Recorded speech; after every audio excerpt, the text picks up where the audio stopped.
والذین اذا فعلوا فاحشۃ او ظلموا انفسہم، اور ان کی نشانی یہ ہے کہ اگر وہ کہیں پہ کوئی بے حیائی کا کام کر بیٹھے یا اپنے نفس پر ظلم کر بیٹھے، یعنی کوئی گناہ ان سے سرزد ہو جائے،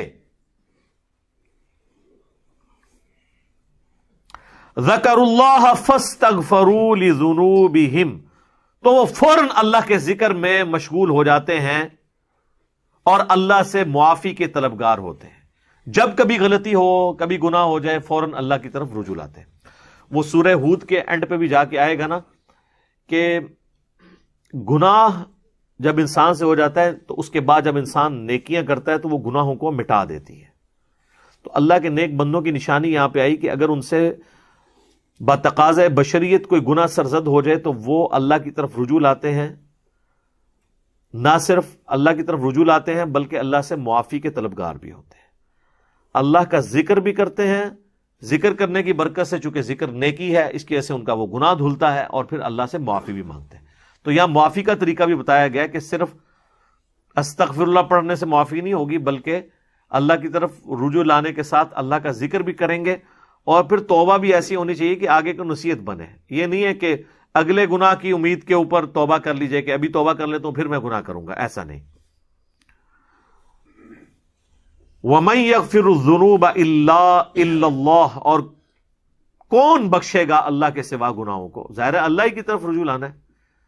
جیسے آپ اس کی مثال دنیاوی اعتبار سے دیکھ سکتے ہیں کہ چھوٹے بچے کو جب ماں مارتی ہے نا تو وہ بھاگ کے ماں کی گود میں ہی پناہ لے رہا ہوتا ہے۔ یہ بہت چھوٹے بچے، یہ جو بڑے ہو جاتے ہیں تو بہت شرارتی ہو جاتے ہیں نا، وہ تو فوراً دادی دادا کے پاس چلے جاتے ہیں۔ جب ان کو ان کی ماں مارتی ہے تو وہ دادی دادا کے پاس جاتے ہیں۔ لیکن جو بہت چھوٹا بچہ ہے نا، آپ دیکھیں اس کو مارے بھی نا تو وہ پھر گود میں ہی گھستا ہے ماں کی۔ تو اللہ تعالیٰ مارا ہے کہ اللہ کے سوا پھر بخشے گا بھی کون؟ بخشنا بھی تو اللہ ہی نے ہے، اور اللہ کی نافرمانی کی ہے تو آپ نے اللہ ہی کی طرف رجوع کرنا ہے، کیونکہ اللہ تعالیٰ کی نافرمانی کی ہے نا، اللہ کے معاملے میں کوتاہی کی ہے نا۔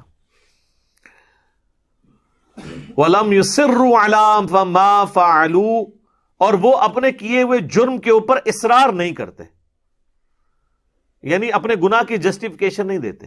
یہی آدم میں اور شیطان میں فرق ہے۔ آپ دیکھیں آدم علیہ السلام نے اپنی غلطی کے اوپر معافی مانگ لی تھی، ربنا ظلمنا انفسنا وان لم تغفر لنا وترحمنا لنکونن من الخاسرین، اور شیطان نے کیا کہا تھا کہ میں اس سے افضل ہوں، تو نے اسے جو ہے وہ مٹی سے پیدا کیا ہے، مجھے آگ سے، اور اس نے اپنی غلطی کی جسٹیفیکیشن دی تھی، جبکہ آدم علیہ السلام نے اپنی غلطی کی جسٹیفیکیشن کی بجائے معافی مانگ لی۔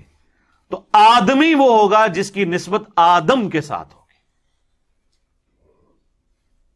اور جو شیطان کی روش اختیار کرے گا کہ اپنے گناہ پہ جسٹیفیکیشن دے گا، وہ پھر شیطان کے ساتھ اپنی نسبت کو جوڑ رہا ہوگا، وہ آدم کا بچہ نہیں ہوگا، وہ شیطان کا بچہ ہوگا۔